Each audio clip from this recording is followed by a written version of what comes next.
Hey everyone, this is Kajal Rathi. Welcome to Rathi's Educare. Today we are going to learn the chapter The Never Never Nest. Let's get started. People with limited income often buy things on installment. It is called buying things on hire purchase और on the never never.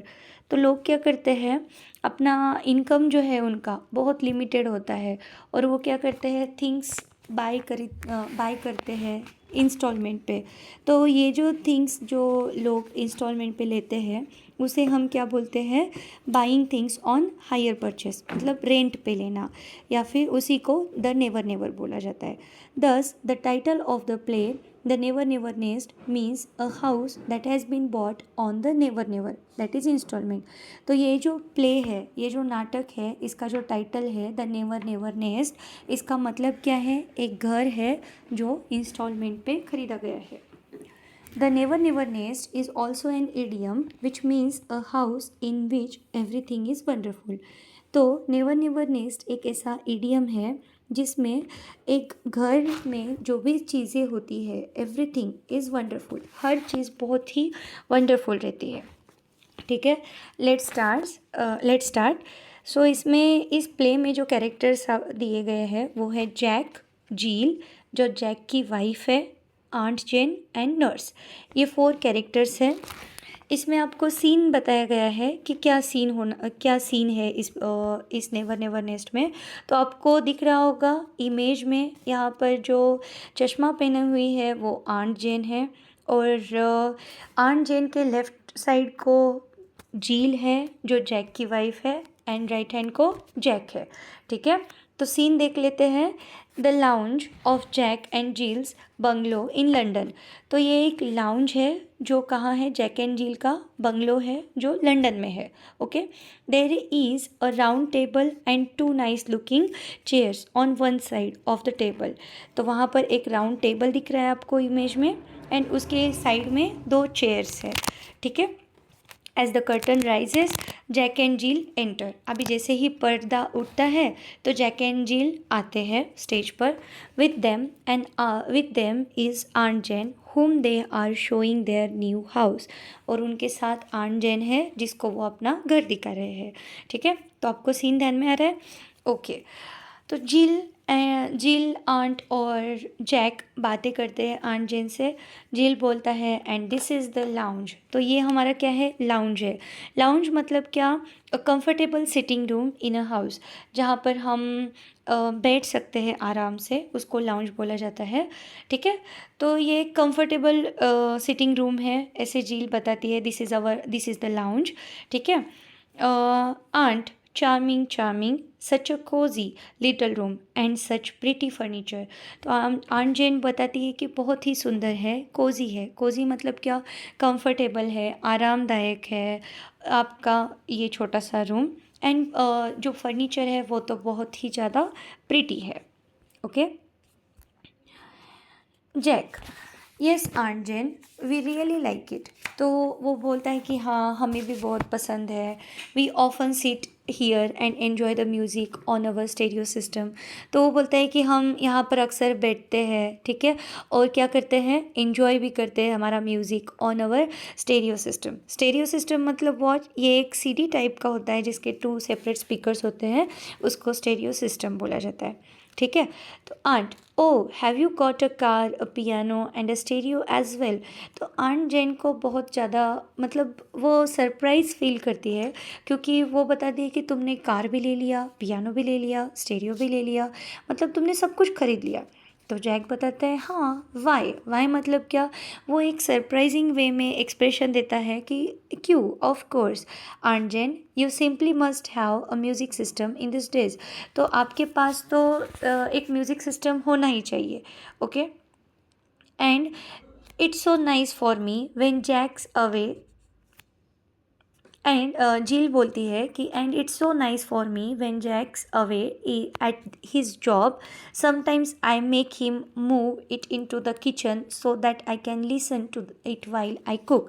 तो Jill बताती है कि ये मेरे लिए बहुत अच्छा है कि जब जैक अपनी जॉब पे चला जाता है तो मैं इसे इजीली किचन में मूव कर पाती हूँ, और जब मैं खाना बनाती हूँ तो मैं उसको सुन सकती हूँ। ठीक है, तो जैक इसके ऊपर बताता है, please sit down aunt Jane, you must be tired, now we have shown you everything in our new house.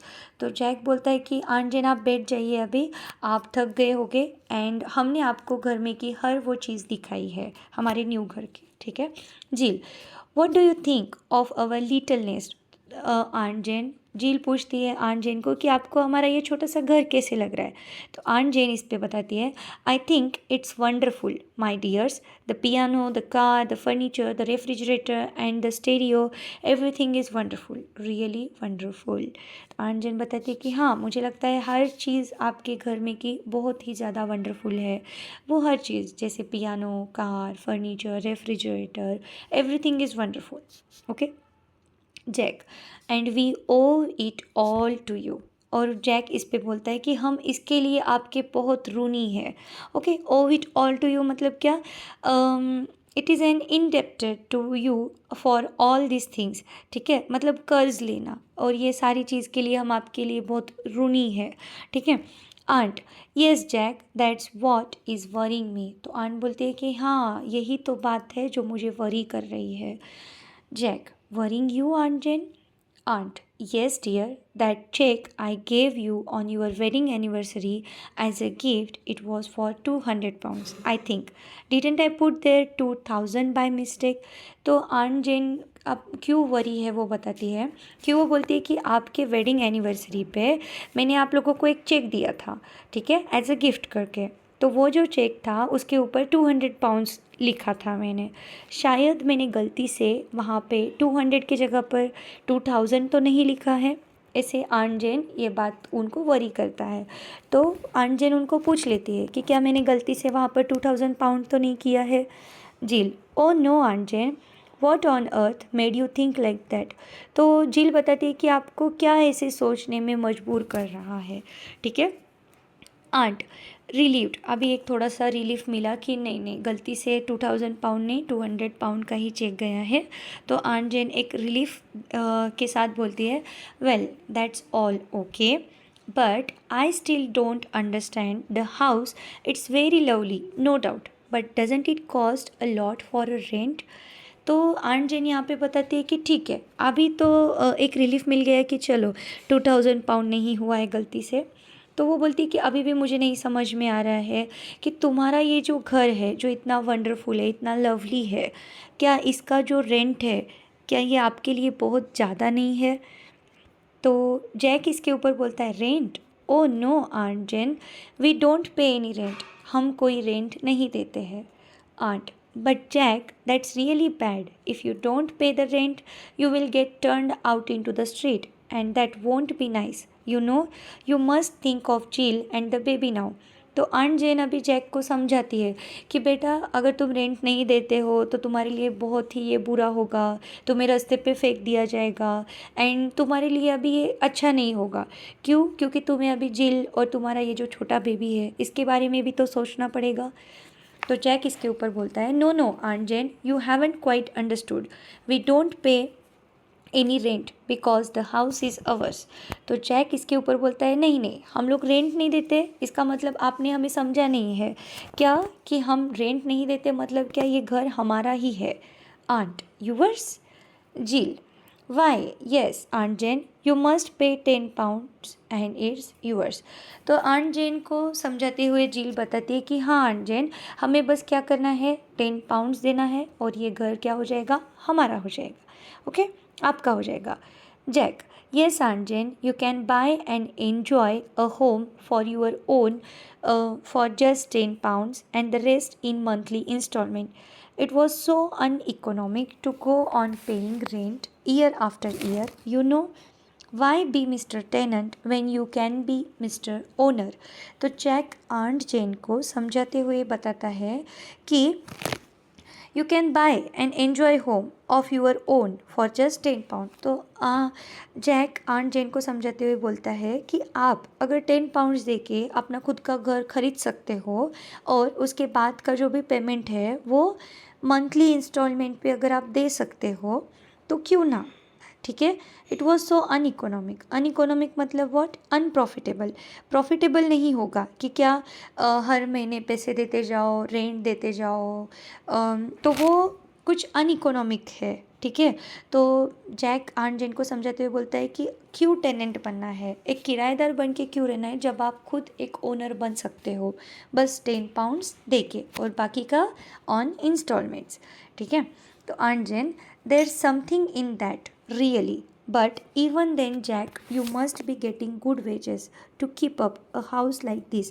अभी ठीक है, आंट जेन समझ गई कि ओके चलो, there is something in that really, मतलब क्या कि ठीक है चलो, एक हैप्पी रहने के लिए चलो ठीक है, but even then Jack you must be getting good wages to keep up a house like this.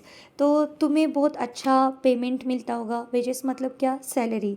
तो इस घर को मेंटेन करके रखने के लिए तुम्हें एक अच्छा पेमेंट भी मिलता होगा, सैलरी भी मिलता होगा, ठीक है। तो इसके ऊपर जील बोलती है, oh yes aunt Jane, only last year he got a rise of 5 shillings, didn't you Jack. तो वो बोलती है कि हाँ, आंट जेन को समझाते हुए जील बताती है कि लास्ट ईयर ही उसका जैक का सैलरी में इंक्रीमेंट हुआ है 5 shillings से। तो जैक इसके ऊपर मॉडेस्टली बोलता है, that was nothing really, this Christmas I am expecting a rise of 10 shillings। तो वो एक हमली वे में बताता है कि ये तो बस नहीं है, ये तो कुछ भी नहीं है, क्रिसमस को उसको एक्सपेक्ट था कि 10 shilling उसको मिलेगा। Aunt, suddenly I was just thinking of one thing, Jack, that car in the porch, is it yours? तो सडनली अभी आंट जेन उसको पूछती है कि जैक, क्या पोर्च में, पोर्च मतलब क्या, बिल्डिंग के बाहर एंट्रेंस पे जो कार खड़ी है क्या वो तुम्हारी है? तो जील उसके ऊपर बोलती है कि of course aunt Jane, it's ours. Aunt Jane, aunt, all yours? Jack, well no, not exactly all of it. तो जो कार खड़ी है, आंट जेन उनको पूछती है क्या वो पूरी कार तुम्हारी है? क्योंकि घर जैसे उन्होंने 10 पाउंड्स दे के रेस्ट का जो पेमेंट है वो इंस्टॉलमेंट पे करते हैं, तो क्या कार भी उन्होंने वैसे ही बाय किया है? ऐसे आंट जेन का क्वेश्चन रहता है। तो चैक इसके ऊपर बताता है कि नहीं, पूरा तो नहीं है कार। तो आंट जेन पूछती है फिर कितना है, हाउ मच ऑफ इट? तो कार में से तुम्हारा कितना है खुद का? तो जैक बताता है, आई शुड से the steering wheel, the headlights and about 2 of the tyres. तो जैक बताता है कि एक स्टीयरिंग व्हील हमारा होगा, हेडलाइट्स हो गए और हमारे 2 टायर्स हो गए। But you see aunt Jane, that's the wonderful thing about it. तो आंट जेन को वो वापस से बताता है, क्या आपको ये वंडरफुल नहीं लगता है कि 10 पाउंड्स दे के हमने कार भी खरीद लिया है? Aunt, but I don't see anything wonderful about it. तो आंट जेन को इसमें कुछ भी वंडरफुल नहीं लगता है। इसके बाद Jill, there is aunt Jane, you see we could never buy a car outright. तो जिल उसके ऊपर बोलती है कि आपको पता है आंट जेन, हम इमीडिएटली तो कार नहीं खरीद पाएंगे पूरा पेमेंट देके, but now we can enjoy all the pleasures of motoring for a mere 5 pounds down। तो वो बोलती है कि हम कार ड्राइविंग एंजॉय कर सकते हैं जस्ट ओनली 5 पाउंड्स दे के, ठीक है, और बाकी का इंस्टॉलमेंट पे। Aunt, and the rest in installment I think. तो Jill, exactly aunt, exactly, and what about the stereo. तो आंट जेन को अभी ये तो पता चल गया कि घर इंस्टॉलमेंट पे है, कार इंस्टॉलमेंट पे है। तो आंट जेन अभी स्टेरियो के बारे में पूछती है, क्या स्टेरियो भी इंस्टॉलमेंट पे है? जैक, ओ दैट्स अबाउट, हाँ लगभग तो है ही। तो आंट जेन बोलती है, piano? Well of course, piano भी उनका इंस्टॉलमेंट पे होता है। आंट जेन फिर पूछती है, फर्नीचर? तो जैक बोलता है, वेल ट्रूली, हाँ वो भी सच में, मतलब क्या, ये सब कुछ उनका इंस्टॉलमेंट पे था। Aunt, I suppose all you have of your own is this lake? तो आंट जेन बोलती है कि मुझे लगता है कि क्या ये जिस चेयर पे वो बैठी हुई है आंट जेन, तो वो बोलती है कि उनको लगता है कि ये जो चेयर का एक लेग है वो ही बस उनका होगा, बाकी का पूरा इंस्टॉलमेंट पे होगा। वो पॉइंट आउट करके बताती है, ठीक है। Jill, well no, in fact it's that one. तो जिल बोलती है कि नहीं, ये वाला पैर नहीं है, वो वाला पैर है, ऐसे पॉइंट आउट करके बताती है। Aunt, and the rest belongs to mister Paul of the furniture shop. तो पॉल ये जो पर्सन है, जैसे उनके लंदन में कोई ऐसे बिग मतलब जो रिच लोग होते हैं, मिस्टर पॉल या फिर आगे और भी कुछ नाम आएंगे, तो वो जैसे कि स्पेंसर या फिर मिस्टर पॉल, ऐसे जो रिच लोग हैं उनके नाम लिए लिए गए हैं, ठीक है। तो आंट जेन बोलती है कि फिर आपका एक पैर है तो बाकी का पूरा जो है वो किसी मिस्टर पॉल का होगा। तो Jill, you are right I think. तो जिल थोड़ा सा हेजिटेशन होके बोलती है कि हाँ you are right. Aunt, listen then, I am not going to sit on this mister Paul's or any one's else part of the chair. तो aunt Jane बोलती है कि अभी सुनो कि क्या मैं किसी के भी जो किसी को बिलोंग करता है उसके चेयर पे या फिर किसी उसके चीज़ पे नहीं बैठना चाहूँगी, ठीक है। या फिर आपका जो पार्ट ऑफ चेयर है उस पर भी नहीं बैठना चाहूँगी। Now tell me how much all this instalments come to. तो अभी आंट जेन पूछती है कि आपका ये सारा इंस्टॉलमेंट जो है वो मतलब इन सारी इंस्टॉलमेंट का एक कंप्लीट टोटल कितना होगा, अमाउंट कितना होगा। Jack, well I think aunt Jane in all they amount to £7.12 a week. तो जैक बताता है कि पूरा जो टोटल है एक वीक का £7.12 है, ठीक है। तो आंट जेन बोलती है गुड हेवंस। गुड हेवंस मतलब क्या, एक एक्सप्रेशन देना सरप्राइज में कि ओ माई गॉड, ऐसे टाइप में। And how much do you earn, aunt Jane उनको जैक को पूछती है कि तुम कितना कमा लेते हो फिर। तो Jack, as a matter of fact I should say £6 a week. तो as a matter of fact मतलब क्या, रियलिटी में वो बस कितना कमाता है वीक का, £6 अ वीक। और उनका इंस्टॉलमेंट कितना होता है, £7.12 अ वीक। मतलब ज़्यादा ही हुआ, राइट, उसके वेजेस से। Aunt, that's absurd, Jack. How can you pay £7.12 out of £6?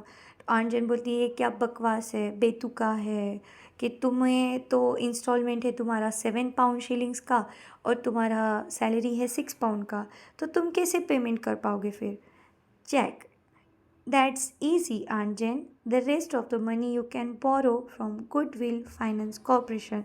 तो आंट जेन इसके ऊपर बताती है कि ये बहुत इजी है, आप क्या कर सकते हो, आप गुडविल फाइनेंस कॉरपोरेशन से ले सकते हो उधार। Okay, remaining part we will see in next part. Thank you.